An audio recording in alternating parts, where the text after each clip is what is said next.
বলো, কি বলবে? সত্যি বলবো বুবাই, আমি কখনো তোমার থেকে ডিভোর্স নিতে চাইনি। কি? ডিভোর্স নিতে চাইতে না? সায়নী, তুমি আমার কাছ থেকে ডিভোর্সের নামে 50 লাখ টাকা নিয়েছো। ওই 50 লাখ টাকা দেওয়ার চক্করে আমার বাড়ি, টাকা পয়সা, ছোটখাটো যা ব্যবসা ছিল সব কিছু চলে গেছে। আর তুমি বলছো তুমি ডিভোর্স নিতে চাইতে না?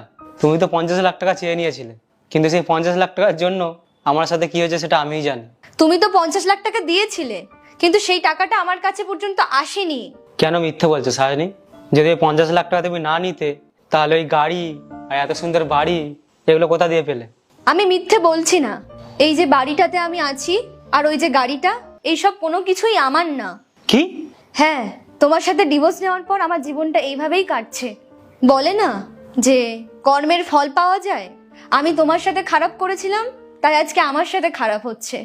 বুবাই, তুমি তো জানো যে আমাদের রোজ ছোট ছোট ব্যাপার নিয়ে ঝামেলা হতো, আর আমি আমাদের সব ঝামেলা আমার মা আর দাদাকে বলতাম। এইসব কথা আমি তোমাকে কোনোদিনও বলিনি। তুমি জানো এইসব কথা শুনে আমার দাদা আমাকে কি বলতো? বুবাই, তোর যোগ্যই না যে তুই ওর থেকে ডিভোর্স নিয়ে নে, আলাদা হয়ে যা, ওর থেকেও ভালো ছেলে পেয়ে যাবি জীবনে। আমি ওর কথাতেই চলে এসেছি। আমি ওই সময়টা কিচ্ছু বুঝতে পারছিলাম না। আমার মনে হচ্ছিল যে আমার দাদা আর আমার মাই ঠিক কথা বলছে। আমি তোমার সাথে খারাপ করেছিলাম, আর দেখো আজকে আমার সাথেই এগুলো হচ্ছে। তোমার কি মনে হয় তোমার